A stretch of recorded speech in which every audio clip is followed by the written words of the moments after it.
দিবেন শুকনো জায়গায় একটি সিরেকুট লেকে অনেকের লাশ দিচ্ছেন এই যে বানের জলে সুনামগঞ্জের সর্বত্র তলিয়ে গেছে। তাই আমাদের শুকনো জায়গা পেলে আমাকে যে সুনামগঞ্জে তো শুকনো জায়গা বলতে কিছুই বাকি নেই, সব তলিয়ে গেছে। এখানে যে লাশ দাপনের জন্য নাকি কোনো কবরস্থান পাওয়া যাচ্ছে না, লাশ অনেকেই কলার বেলায় বাসিয়ে দিচ্ছে, এই বিষয়টা কি আপনি জানেন? আপনার নলেজে এসেছে কিনা? জি, আমি শুনেছি এই ধরনের একটা ঘটনা যে মৃত্যু হওয়ার পরে লাশ দাফন করা যায় নাই, এবং লাশ দাফন করা কারণ আশেপাশে কোথাও কোনো শুকনো জায়গা পাওয়া যাচ্ছিল।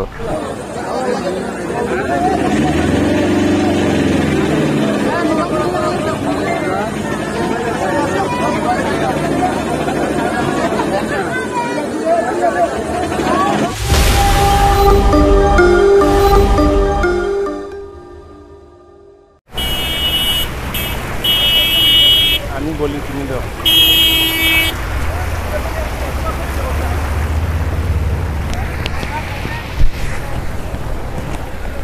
আসসালামু আলাইকুম সম্মানিত ভিউয়ার্স, আপনারা জানেন যারা এই এতক্ষণ আমাদের এই লাইভ দেখছিলেন, বন্যার দৃশ্য দেখাচ্ছিলাম, সেই বন্যার দৃশ্যটি আবার আপডেট দেওয়ার জন্য আসলাম।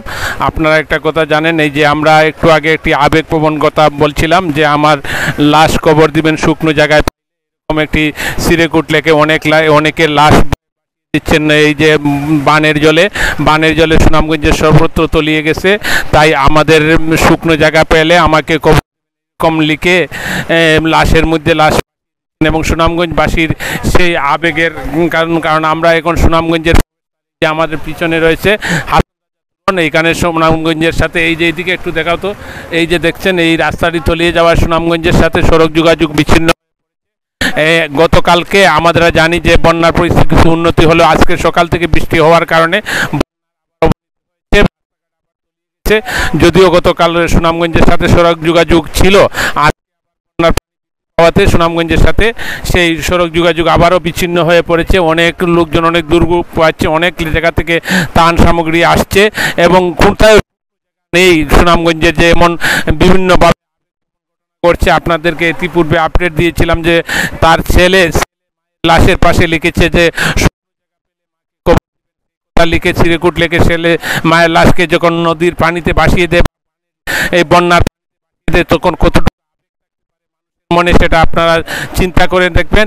এবং মানুষ অত্যন্ত ক্ষতিগ্রস্ত, এখনো যারা যে পর্যাপ্ত পরিমাণ ত্রাণ আসলো, পর্যাপ্ত পরিমাণ ত্রাণ আসছে, আমরা ত্রাণ আসছে বাইরে বিভিন্নভাবে মাধ্যমে ত্রাণ কার্যক্রম সংগ্রহ চলছে, ত্রাণ কার্যক্রম তদারকি চলছে। আমি মনে করি যে আবারও বলছি যে ত্রাণ কার্যক্রম বাংলাদেশের সেনাবাহিনী এবং সরকারের ঊর্ধ্বতন কর্তৃপক্ষ যাতে যথাযথ বন্যা ক্ষতিগ্রস্ত মানুষের মাঝে পৌঁছে সেই বিষয়টি তদারকি করেন, কারণ অনেকের দিয়ে সঠিকভাবে বন্যার্থ মানুষের মধ্যে উত্তোলন করে নিয়ে পৌঁছানো হয়, সেই ব্যবস্থা যাতে প্রশাসন তদারকি করেন সেই দাবি আমরা বারবার জানাচ্ছি। আমরা কিছুক্ষণের মধ্যেই তাই রওনা হব। আমরা এখন সুনামগঞ্জ সদরে হাসন রাজা এখান থেকে নৌকা যুগে আমরা সেখানে যাত্রা করব, দেখানোর চেষ্টা করবো। আসসালামু আলাইকুম।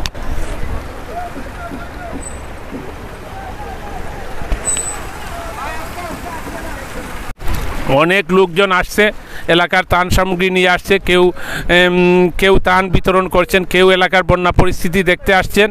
আসলে ওই এলাকায় অনেকটা এই আবেগপ্রবণ অবস্থা বিরাজ করতেছে, মানুষের মধ্যে অনেক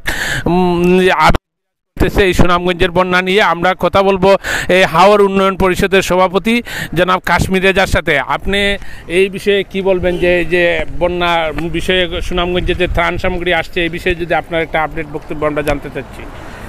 আসলে প্রথমেই ধন্যবাদ জানাচ্ছি যে যারা বিভিন্ন দিক থেকে আসছেন সাহায্য সহযোগিতার জন্য, কারণ আপনারা জানেন যে এই সুনামগঞ্জের মানুষ, সিলেটের মানুষ, বানভাসী মানুষ অনেক কষ্টে আছে, তারা রান্নাবান্না করতে পারছেন না, অন্ধকারের মধ্যে আছেন, নানা ধরনের কষ্ট, কিন্তু দুর্বিষহ জীবন তারা পার করছেন বর্তমান সময়ে। বিভিন্ন দিক থেকে যারা ত্রাণ নিয়ে আসছেন তাদের উদ্দেশ্যে বলবো যে এখানে একটু সমন্বয় করা দরকার, যেন একটা বিষয় হলো যে ওভারল্যাপিং যেন না হয়। কিছু কিছু জায়গায় দেখা যায় যে অনেকেই যাচ্ছে যাচ্ছেন যে জায়গায় যাওয়া সহজ, আবার একটু দুর্গম এলাকায় যাচ্ছেন না। সো এই ধরনের ওভারল্যাপিং যেন না হয়, একটা সমন্বয় যেন হয়, এবং এই সমন্বয়টা হতে পারে প্রশাসনের মাধ্যমে। এখানে আর্মি মোতায়েন করা আছে, আর্মির মাধ্যমে সমন্বয়টা হতে পারে, যেন সমন্বয়টা ঠিকমতো হয়। এবং যারা যেভাবে তুলছেন যে বিভিন্ন কথা উঠছে যে স্বচ্ছতা এবং জবাবদিহিতা, এটা যেন নিশ্চিত করা হয়। আমরা আশা করি সেটা নিশ্চিত করা হবে, এবং সবাই মিলে আমরা চেষ্টা করব যে মানুষ যেন এই বিপদে যারা আছে তারা কিছুটা হলেও স্বস্তি পায় আমাদের সকলের সামান্য সহযোগিতা। আরেকটা বিষয় জানলাম যে সুনামগঞ্জে তো শুকনো জায়গা বলতে কিছুই বাকি নেই, সব তলিয়ে গেছে। এখানে যে লাশ দাপনের জন্য নাকি কোনো কবরস্থান পাওয়া যাচ্ছে না, লাশ অনেকেই কলার বেলায় বাসিয়ে দিচ্ছে, এই বিষয়টা কি আপনি জানেন? আপনার নলেজে এসেছে কিনা? জি, আমি শুনেছি এই ধরনের একটা ঘটনা যে মৃত্যু হওয়ার পরে লাশ দাফন করা যায় নাই, এবং লাশ দাফন করা কারণ আশেপাশে কোথাও কোনো শুকনো জায়গা পাওয়া যাচ্ছিল না। তো এই ধরনের আসলে এটা হাওর অঞ্চলে এটা অনেক সময় দেখা যায় যে পাওয়া যায় না, শুকনো জায়গা পাওয়া যায় না। কিন্তু এইবার বন্যায় যেটা হয়েছে, মানে টোটাল জেলায় এই ধরনের কোনো জায়গা পাওয়া যাচ্ছিল না। এটা আসলেই একটা খুবই মর্মান্তিক বিষয়, এবং সবাই দোয়া করবেন যেন এই ধরনের সিচুয়েশনে আমাদেরকে আর না পড়তে হয়।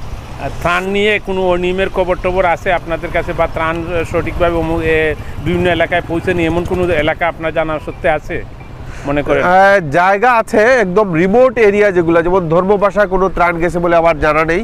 হ্যাঁ, তারপরে তাহিরপুর এবং জামালগঞ্জের কিছু এলাকা আছে, যেমন তাহিরপুরের যে এলাকা আছে, মনে করেন টাঙ্গুয়ার হাওর তীরবর্তী যে এলাকা দক্ষিণ শ্রীপুর, সেইখানে কোনো ত্রাণ এখন পর্যন্ত আমি শুনি নাই গিয়েছে।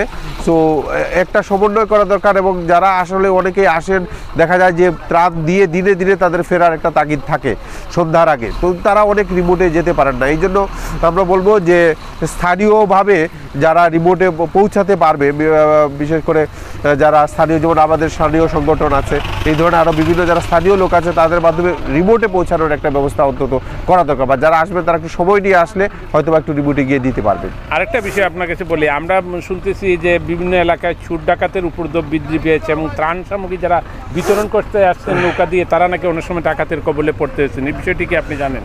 ত্রাণ সামগ্রী নিয়ে যারা আসছেন তারা ডাকাতদের কবলে পড়েছেন বলে আমি এখনো শুনি নাই। তবে সুনামগঞ্জ শহরে ডাকাতির ঘটনাটা আমি শুনেছি যে রাতে বাসাবাড়ি, যেসব খালি বাসাবাড়ি ছিল সেইখানে ডাকাত এসেছে, সন্দেহে অনেক চিৎকার হয়েছে, এবং দু একটা বাসায় গ্রিলও ভাঙা হয়েছে, এবং মাইকিংও হয়েছে অনেক জায়গায়। তাহলে আপনারা একটা আতঙ্কের মধ্যে রয়েছেন? হ্যাঁ, অবশ্যই গুটগুটে অন্ধকারের মধ্যে যে থাকাটা, মানুষ তো আতঙ্কের মধ্যেই থাকা, মানুষের সাথে যোগাযোগ করা যাচ্ছে না, এটা একটা বিষয়। ধন্যবাদ আপনাকে। আমরা এতক্ষণ কথা বলছিলাম হাওর উন্নয়ন পরিষদের যিনি সভাপতির দায়িত্ব পালন করছেন কাশ্মীর রেজা।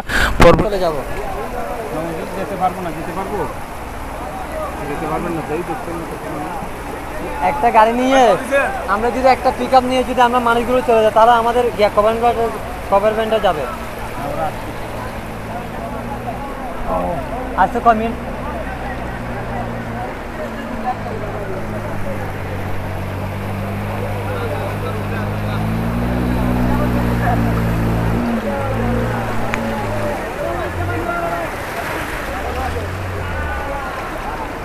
ভাই, ভাই, নাম্বারটা দেন তো, আমার নতুন নাম্বারটা দেন তো।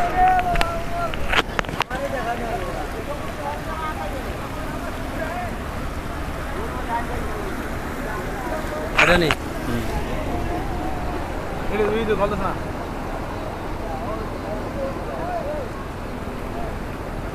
01 নাম্বার হবে 017 নাম্বার দাও। 0179 হ্যাঁ, 433 433